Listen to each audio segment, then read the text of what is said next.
আসসালামু আলাইকুম। সংবাদে আপনাদের সবাইকে স্বাগত জানাচ্ছি। আমি ফিরোজ তোহা। শুরুতেই আরবে কেবলস সংবাদ শিরোনাম।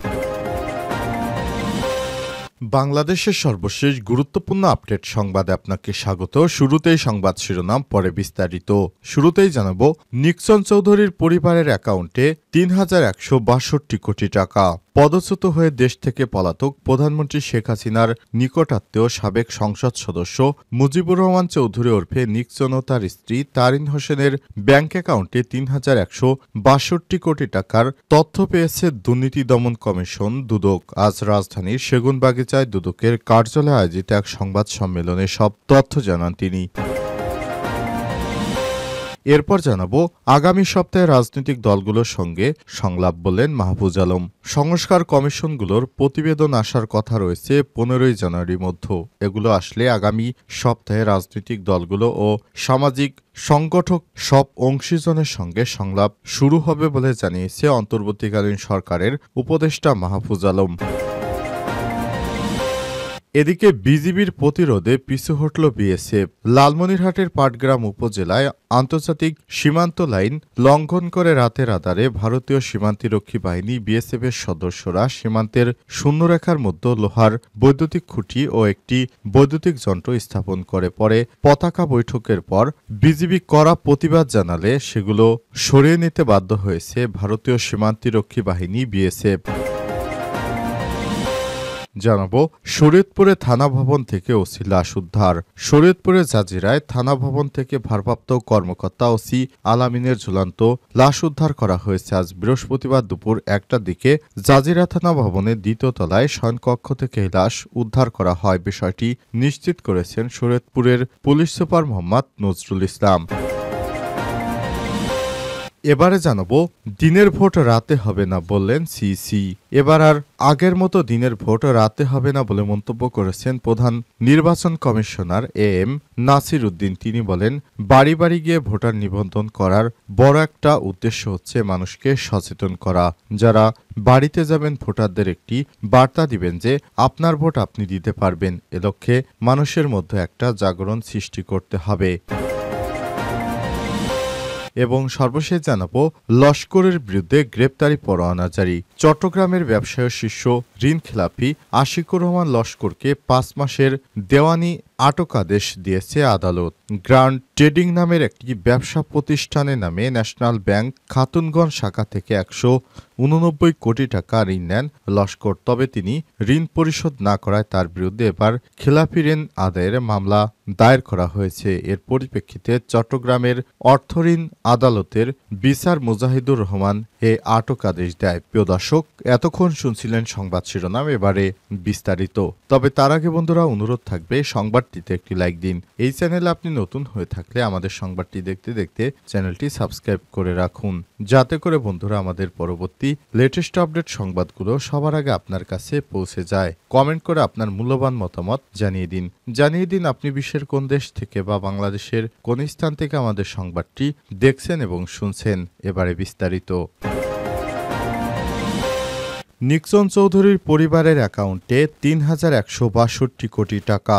পদচ্যুত হয়ে দেশ থেকে পলাতক প্রধানমন্ত্রী শেখ হাসিনার নিকটাত্মীয় সাবেক সংসদ সদস্য মুজিবুর রহমান চৌধুরী ওরফে নিক্সন চৌধুরী ও তার স্ত্রী তারিন হোসেনের ব্যাংক অ্যাকাউন্টে ৩,১৬২ কোটি টাকার হদিস পেয়েছে দুর্নীতি দমন কমিশন দুদক। বৃহস্পতিবার রাজধানীর সেগুনবাগিচায় দুদক কার্যালয়ে আয়োজিত সংবাদ সম্মেলনে সব তথ্য জানানো হয়। সংবাদ সম্মেলনে দুদকের মহাপরিচালক প্রতিরোধ আক্তার হোসেন বলেছেন, সাবেক এমপি নিক্সন চৌধুরী ও তার স্ত্রীর ব্যাংক হিসাবে ৩,১৬২ কোটি টাকার লেনদেনের তথ্য আমাদের অনুসন্ধান টিম পেয়েছে। এছাড়াও তাদের নামে জ্ঞাত আয় বহির্ভূত ১৯ কোটি ২৯ লক্ষ টাকা অর্জন করারও তথ্য পেয়েছি আমরা। আক্তার হোসেন বলেছেন, ফরিদপুর 4 আসনের সাবেক সংসদ সদস্য মুজিবুর রহমান চৌধুরী সংসদ সদস্য পদে দায়িত্ব পালনকালে নিজ ক্ষমতার অপব্যবহার করে বিভিন্ন অনিয়ম ও দুর্নীতির মাধ্যমে 11 11,23,62,435 টাকা জ্ঞাত আয় বহির্ভূত সম্পদ অর্জন করেছেন। তিনি বিভিন্ন প্রতিষ্ঠানের 55টি ব্যাংক হিসাব ব্যবহার করেছেন এবং 715,94,17,408 টাকা জমা, 686,57,71,183 টাকা উত্তোলন সহ মোট 1,402,88,591 টাকা অস্বাভাবিক লেনদেন করেছেন। দুদকের এই পরিচালক আরও বলেন, মুজিবুর রহমান চৌধুরীর স্ত্রী তারিন হোসেন স্বামীর প্রত্যক্ষ সহযোগিতায় 8,92,708 টাকা জ্ঞাত আয় বহির্ভূত সম্পদ অর্জন করেছেন। একই সঙ্গে তিনি বিভিন্ন প্রতিষ্ঠানের 17টি ব্যাংক হিসাব ব্যবহার করে 881,55,42,550 টাকা জমা, 878,89,08,770 টাকা উত্তোলন সহ মোট 1,760,34,51,320 টাকা অস্বাভাবিক লেনদেন করেছেন। আগামী সপ্তাহে রাজনৈতিক দলগুলোর সঙ্গে সংলাপ হবে বললেন মাহফুজ আলম। সংস্কার কমিশনগুলোর প্রতিবেদন আসার কথা রয়েছে 15 জানুয়ারির মধ্যে। এগুলো আসলে আগামী সপ্তাহে রাজনৈতিক দলগুলো, সামাজিক সংগঠনসহ সব অংশীজনের সঙ্গে সংলাপ শুরু হবে বলে জানিয়েছে অন্তর্বর্তীকালীন সরকারের উপদেষ্টা মাহফুজ আলম। বৃহস্পতিবার 9 জানুয়ারি রাজধানীর ফরেন সার্ভিস একাডেমিতে এক সংবাদ সম্মেলনে সব কথা জানান তিনি। এ সময় প্রধান উপদেষ্টার পেশ সচিব শফিকুল আলম, উপপেশ সচিব আবুল কালাম আজাদ মজুমদার, অপূর্ব জাহাঙ্গীর উপস্থিত ছিলেন। স্থানীয় সরকারের প্রশাসন দিয়ে কাঙ্ক্ষিত সেবা দেওয়া সম্ভব হচ্ছে না জানিয়ে উপদেষ্টা মাহফুজ আলম বলেছেন, সিটি কর্পোরেশন থেকে শুরু করে ইউনিয়ন পরিষদ পর্যন্ত প্রশাসক দিয়ে অনেক সরকারি সেবা জনগণ পাচ্ছে না। আমরা দেখার চেষ্টা করছি এটা কিভাবে করলে ভালো হয়। প্রশাসক দিয়ে হচ্ছে না, ঘাটতি দেখা দিচ্ছে, জনগণ নাগরিক সেবাগুলো ঠিকমতো পাচ্ছে না। এজন্যই প্রধান উপদেষ্টার প্রস্তাবনায় বলেছেন, জাতীয় স্থানীয় সরকার নির্বাচন যদি পাশাপাশি হয় তাহলে নাগরিকদের সেবা প্রাপ্তির সুযোগ তৈরি হবে। এটা রাজনৈতিক দলগুলোর সঙ্গে আলোচনার ভিত্তিতে আমরা অগ্রসর হতে পারব। বিজিবির প্রতিরোধে পিছু হটল বিএসএফ। লালমনিরহাট পাটগ্রাম উপজেলায় আন্তর্জাতিক সীমান্ত আইন লঙ্ঘন করে রাতের আধারে ভারতীয় সীমান্তরক্ষী বাহিনী বিএসএফ সদস্যরা সীমান্তের শূন্যরেখার মধ্য দিয়ে বৈদ্যুতিক খুঁটি ও একটি বৈদ্যুতিক যন্ত্র স্থাপন করে পরে পতাকা বৈঠকে border guard of Bangladesh BGB কড়া প্রতিবাদ জানালে সেগুলো সরিয়ে নিতে বাধ্য হয় বিএসএফ। বৃহস্পতিবার border guard of Bangladesh BGB Rangpur 61 battalion Teesta 2 এর অধিনায়ক লেফটেন্যান্ট কর্নেল শেখ মোহাম্মদ মুসাহিদ মাসুম আমার দেশকে সব তথ্য নিশ্চিত করেছেন। এর আগে মঙ্গলবার 7 জানুয়ারি দিবাগত মধ্যরাতে লালমনিরহাট পাটগ্রাম উপজেলার পাটগ্রাম ইউনিয়নের সীমান্তের শূন্যরেখার মধ্য দিয়ে লোহার বৈদ্যুতিক খুঁটি ও একটি বৈদ্যুতিক যন্ত্র স্থাপন করে বিএসএফ। বিজিবি স্থানীয়রা জানায়, ভারত বাংলাদেশ সীমান্তের প্রধান পিলার 829 নম্বর এর 2 নম্বর উপপিলার পাটগ্রাম ইউনিয়নের গাটিয়ারভিটা সীমান্তে শূন্যরেখা 50